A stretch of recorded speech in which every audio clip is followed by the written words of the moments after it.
Welcome to CivilNet. My guest is Ilona Derminacians. She is the head of office of the IOM, the International Organization for Migration. Ilona, thank you for joining us. Thank you. Thanks for the invitation. Today is December 18. It's International Migrants Day. The UN General Assembly in 2000 proclaimed December 18 as International Migrants Day due to the growing number of migrants around the world. Today it's 2014. We live in a country that faces migration issues, in-migration, out-migration, and primarily out-migration to the countries of the European Union or to European countries.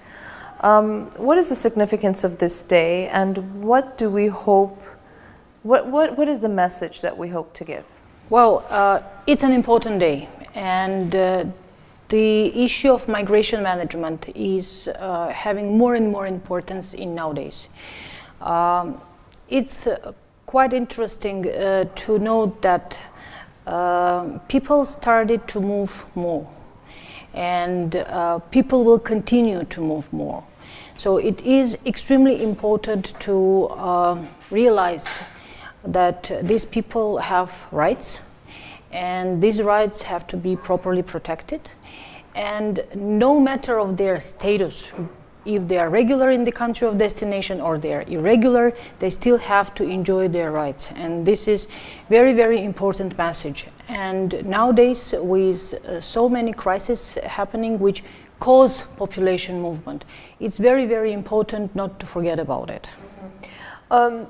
You know, we say these numbers, and I don't know how accurate they are, that after Armenia became independent in 1991, close to 1 million people have left the country. I don't know if there are any percentages to know.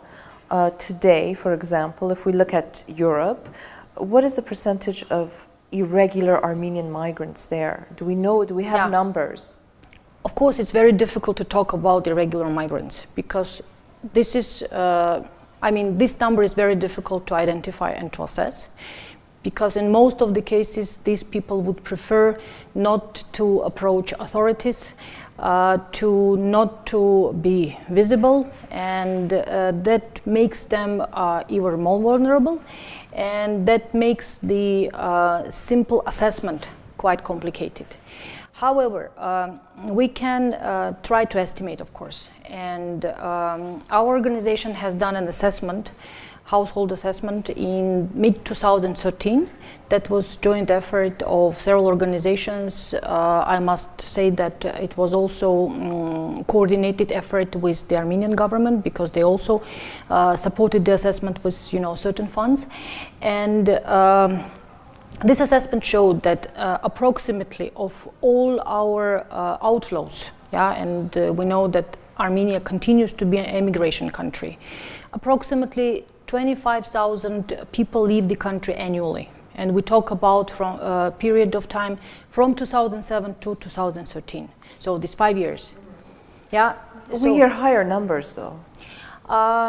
Yes, we are. Yeah, the numbers are, high, but it's also very important to understand why it is so. What is the push factor for people to, leave the country and look for, Are those the elements that you look at as well? I mean, you're not only looking at it from the point of view that once they arrive in the destination country, what are their rights and what are their problems, but you're also looking at why people are feeling the need to move, to leave the country. Yes, of course. It's extremely important to understand what makes people to leave the country.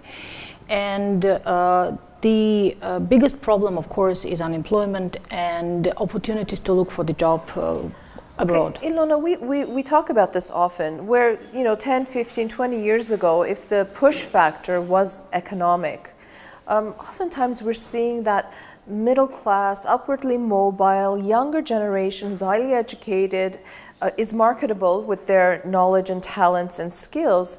They are the ones leaving, not because they don't have jobs, but because they say, I mean, this is all anecdotal, I have no hard evidence, lack of justice, lack of, rule of law. Are these things also now coming up? Whatever I'm saying now, it's based on the replies which were received from the households. So we really need to have evidence in order to be able to talk about, what are the reasons, etc. And evidence shows us that more than 60% of those who left the country were unemployed in the country. And it is known that migrants are usually not the most vulnerable, not the poorest ones. Because in order to leave, you still need to have something, yeah? So very often people who have a job, they also try to leave. Why? Very often when we talk with migrants, because we do also assist people and you have a chance, to talk with these people and understand, what the reasons are, they would mention that, for example, the job they have, it's low paid, but what is most important, that it's quite unstable.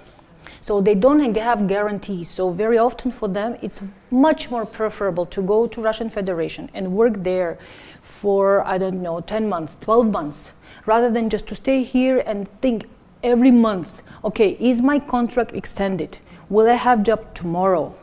So people wait, and they also consider, okay, is it better to start business, or maybe I will still have a job again, maybe in Russian Federation or somewhere else, which is a bit lower paid, but I'm guaranteed.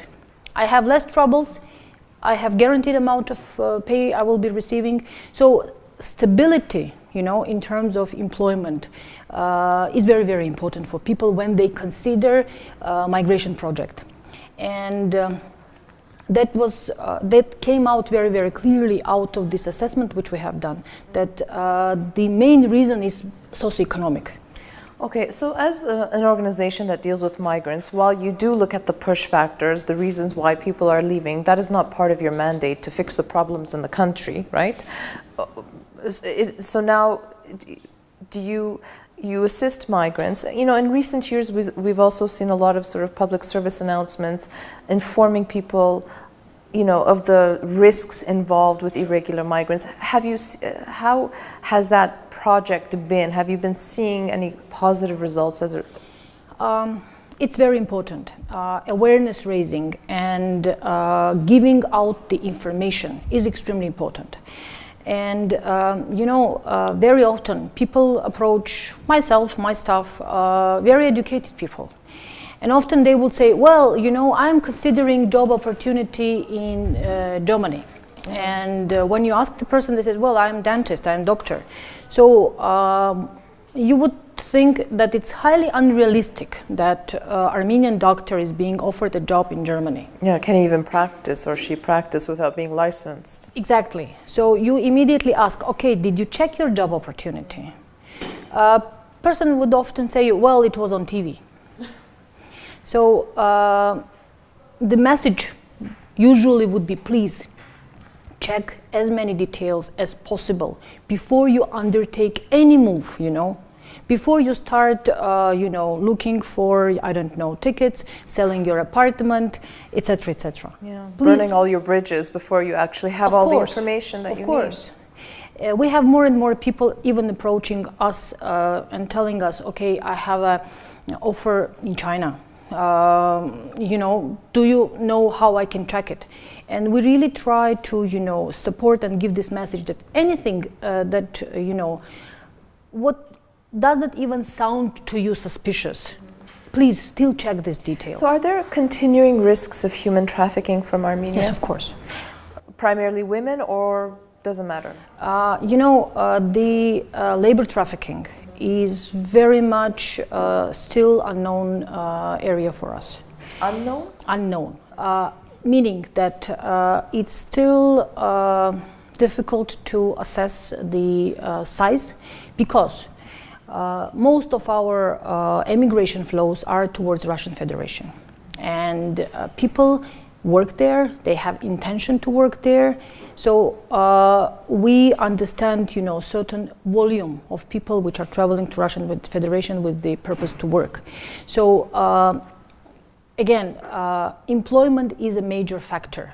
Right, but as labor migrants, are their rights being abused? Are they in a high risk for abuse by employers? Are their passports being taken from them? Have you been seeing these kinds of trends? Of course, there are cases, but it's very difficult since, it's very important to monitor and have, again, very solid evidence to talk about this either taking place or not. But what we believe, the risks are there. And the problem is that very, very often labor migrants themselves, they do not realize that something went wrong, So very often people consider, okay, I've been offered maybe $1,000, but when I arrived and started to work, I've been informed that, 1,000 is not realistic, maybe I will be getting 8,000 or 800 drams, rubles or dollars, etc. So they might not realize that, there are problems there. So it's also, again, very, very important to inform people what has to be done and what does not have to be done. I mean, what are really things which should not happen under any circumstances. So, I mean, as always, awareness is the key to prevent a potential migrant from falling into any kind of trouble. We have also seen labor migration to Turkey as well. We spoke with an expert a few months back from Turkey who said that most of the labor migrants in Turkey are women, domestic workers, again, very little protection because they all try to work under the radar. There are some men, but the proportion of women is much greater. Have you seen any specific problems there as well? These are exactly problems which you just named.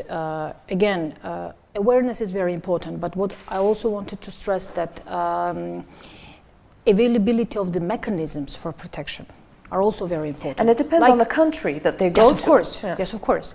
It's extremely important.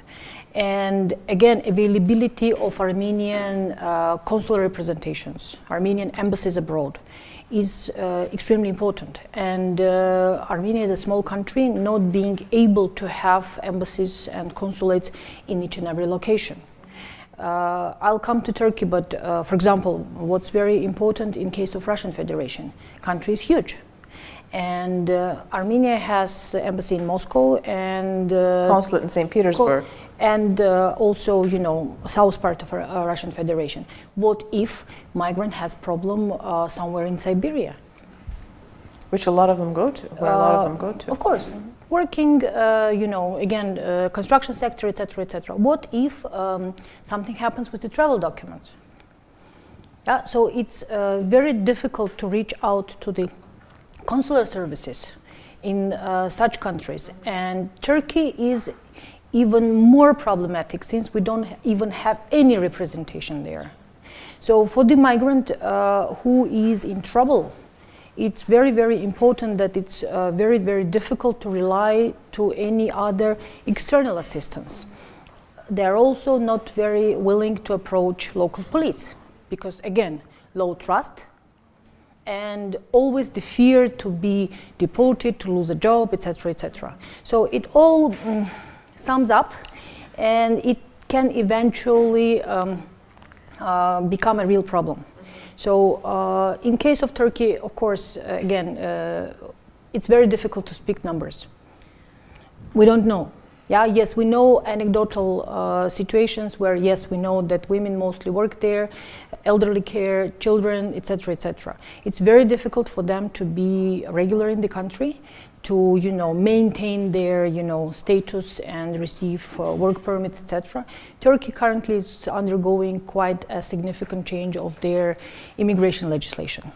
So it's very, very, I mean, for any Armenian there, especially if people live enter the country with short-term visas, to extend, to stay regular, etc. And in case of trouble, there is nowhere to go for help. Yes, it's a huge job you have. And when we're talking about it and we're looking at sort of the geography, it's incredible. The organization is very big. We have more than 400 locations, and I find the advantage of the organization that it's extremely horizontal.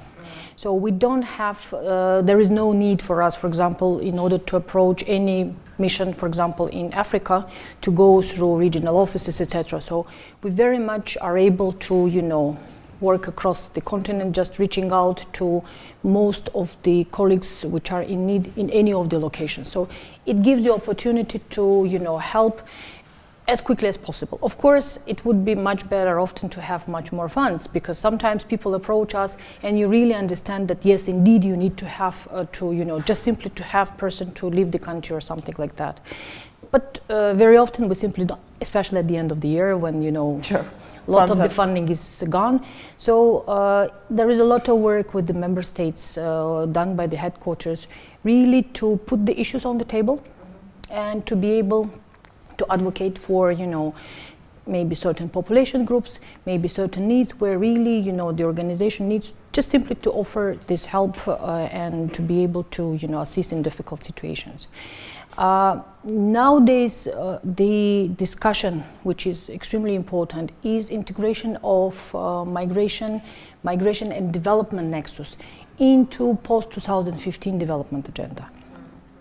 That's something of big importance because, again, as a global priority, people would argue, you know, how important migration is. It's not a huge percentage of people who are migrants. It's much lower percentage of those who are, you know, refugees, you know, and asylum seekers. Okay, to what extent this is an issue which requires global attention?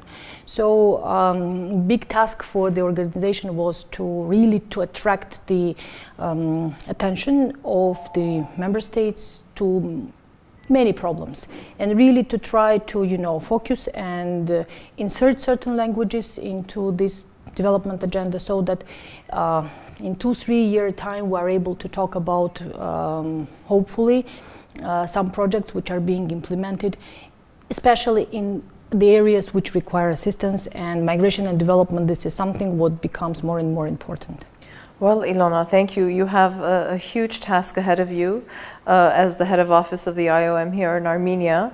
And today being International Migrants Day, perhaps we do take some time to reflect on the needs and the human rights of those people who do oftentimes, while even being irregular migrants, do contribute to the societies and the destination countries that they end up in. So, and hopefully to eradicate those push factors in our own country that are sort of contributing to the outflow of our own citizens here in the country. So thank you very much.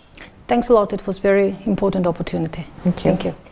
I'd like to remind our viewers that my guest was Ilona Derminasyan. She is the head of office of the IOM. Today is December 18, International Migrants Day. Stay with CivilNet.